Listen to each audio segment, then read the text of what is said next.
नमस्कार दोस्तों, मैं अमित वर्मा आप सभी का आपके अपने प्रोग्राम अमित बीटेक वाला में स्वागत करता हूं। आज हम देखेंगे दिल्ली पुलिस के फिजिकल को आसान तरीके से कैसे क्लियर करें। तो हमारी जो दिल्ली पुलिस का फिजिकल है उसमें हमारे 3 स्टेप हैं। पहला हमारी रनिंग है, 1600 मीटर की रनिंग है, जिसके लिए हमें टाइम मिलेगा 6 मिनट का। दूसरा हमारा लॉन्ग जंप है जो 14 फीट का है, और हाई जंप हमारा 3 फीट 9 इंच का है। इसको मैं बताऊंगा कि इसे आसान तरीके से कैसे क्लियर करें, क्योंकि मैंने भी दिल्ली पुलिस के AWTPO का फिजिकल क्वालिफाई किया है। बस क्या था, वो फिजिकल इस फिजिकल से थोड़ा सा आसान है। उसमें जो हमें रनिंग का टाइम मिला था वो 7 मिनट मिला था, और यही रनिंग थी 1600 मीटर की।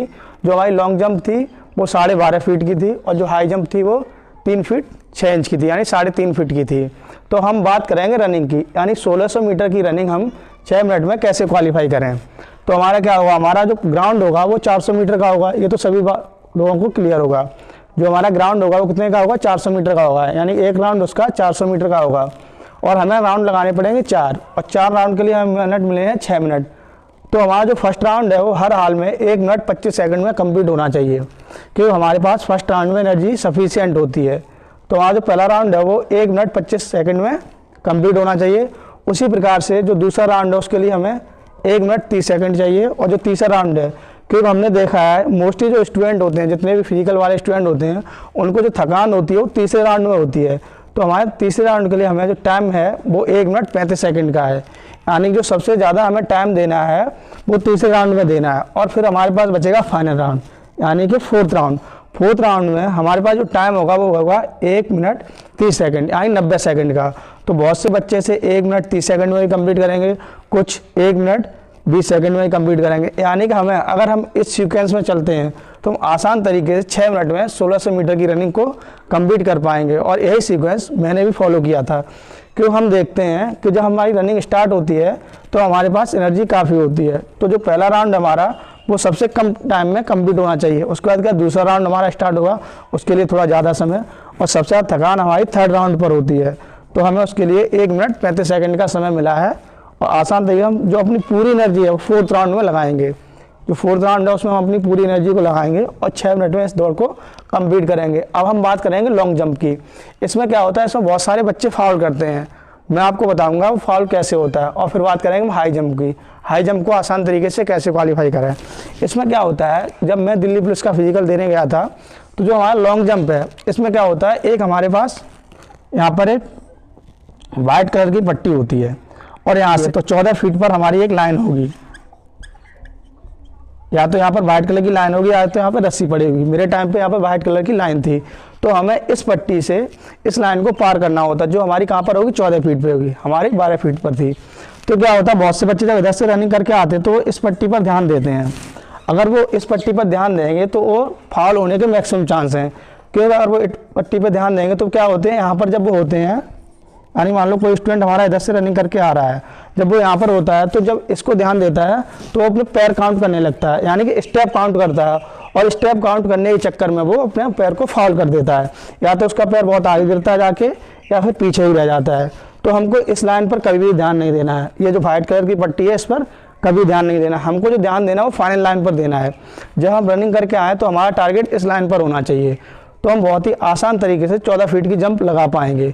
तो ये तो था हमारा लॉन्ग जंप का टिप्स।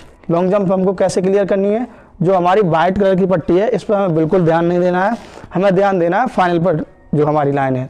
अगर हम इस पर ध्यान रखेंगे तो ये आराम से फाउल नहीं होगा, और आसान तरीके से हमारा पैर इसी पट्टी पर पड़ेगा, और हम 14 फीट की जंप लगा पाएंगे। अब हम बात करेंगे हाई जंप की, जो हमारी 3 फीट 9 इंच की है। इसके क्वालिफाई करने कैसे हम करें, तो क्या होता है, बहुत से लोग इसमें क्या होता है, फ्रंट जंप मारते हैं, यानी कि हमें सामने से कूदना होता है, जो सबसे ज़्यादा टप पड़ती है। दूसरा टाइप होता है वो होता है कैंची जंप, यानी कि तिरछे तरीके से कूदना, यानी एक पैर को उठा के दूसरा पैर पार करना। तो जो हमें आसान पड़ेगा वो कैंची जंप पड़ेगा, यानी साइड से कूदना। तो ज़्यादातर बच्चे क्या है, कैंची जंप की ही प्रैक्टिस करते हैं, ठीक है ना। और फ्रंट जंप मारना इसमें बहुत ज़्यादा टफ होता है। तो अगर आपने कैंची जंप की प्रैक्टिस की है, यानी कि साइड से कूदने की प्रैक्टिस की है, तो इस हाई जंप को आप आसान तरीके से क्वालिफाई कर पाएंगे। ये कोई ज़्यादा नहीं है, जो हमारी जंप थी वो 3 फीट 6 इंच की थी, उससे हल्का ये ज़्यादा है। तो आप आसान तरीके से कैंची जंप मारते हैं तो इससे क्वालिफाई कर लेंगे।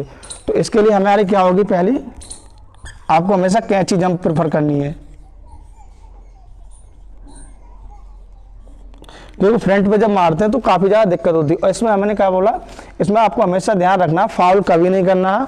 और इस लाइन पर अगर आप ध्यान रखेंगे फाइनल वाली पर, तो आपका फाउल होने के चांस न के बराबर हैं। अदरवाइज अगर इस पर आपने ध्यान दिया तो आप मैक्सिमम टाइम फाउल ही करेंगे। और आपको 3 ही चांस मिलते हैं, इस जंप के लिए भी और इस जंप के लिए भी। हाँ, अगर कोई स्टूडेंट है वो अगर उसने रनिंग स्टार्ट की और उसे लग रहा है वो जंप नहीं कर पाएगा, तो क्या है, जो हमारी ये वाइट वाली पट्टी है उससे पहले ही उसे रुक जाना है। उससे पहले अगर वो रुक जाएगा तो उसका ये जो हमारा होगा वो काउंट नहीं होगा, यानी उसके जो 3 चांस है वो बचे रहेंगे। अगर उसने इस वाइट पट्टी को पार किया तब जाके रुका तो उसका 1 चांस चला जाएगा, यानी अब उसके पास केवल 2 चांस बचेंगे। तो सबसे पहले हमें क्या ध्यान रखना है, इस पट्टी को इग्नोर करना है, इस पर ध्यान रखना है। दूसरी बात, अगर हमें लग रहा है कि हम 14 फीट नहीं कूद पा रहे हैं तो इस वाली पट्टी से हमें पहले ही रुक जाना है। और इसकी तो मैंने बता दिया, सबसे बेनिफिशियल जो है यानी आसान तरीके से कूद पाओ वो कैंची कूद है, यानी तिरछे तरीके से कूदना। फ्रंट जंप इस पर काफ़ी ज़्यादा टफ पड़ेगी। तो ये कुछ हमारे फाइनल टिप्स थे दिल्ली पुलिस के फिजिकल के लिए। अगर आप इन चीज़ों को फॉलो करते हैं तो आपका फिजिकल बहुत ही आसान तरीके से क्वालिफाई हो जाएगा। ये जो भी मैंने आपको चीज़ें बताई हैं, ये मैंने किसी थ्योरेटिकल बेस पे नहीं बताई हैं। मैंने खुद दिल्ली पुलिस AWTPO का फिजिकल क्वालिफाई किया है, वो मेरा अनुभव है। मैंने अपने एक्सपीरियंस से, यानी जो मेरा अनुभव रहा है इस फिजिकल को लेकर, उसके अनुभव के आधार पर मैंने ये सारी चीज़ें आपसे डिस्कस की हैं। आपको रनिंग में यही टाइमिंग रखनी है, यानी पहला राउंड हमारा 1 मिनट 25 सेकंड में हर हाल में कंप्लीट होना चाहिए, दूसरा राउंड 1 मिनट 30 सेकंड में, और तीसरा राउंड 1 मिनट 35 सेकंड में, और चौथा राउंड 1 मिनट 30 सेकंड में हर हाल में कंप्लीट होना चाहिए। तो आप आसान तरीके से 6 मिनट में 1600 मीटर कवर करेंगे।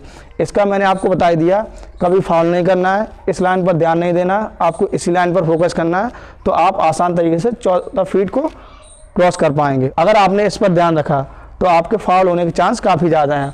और इसको मैंने बता ही दिया, इसमें आपको कैंची कूद को प्रेफर करना है, ठीक है ना। तो ये 3 चीज़ें हैं, अगर आप इन तीनों चीज़ों को और ये जो मैंने टिप्स दिए हैं इनको ध्यान में रखते हैं तो बहुत ही आसान तरीके से इस फिजिकल को क्वालिफाई कर पाओगे। धन्यवाद।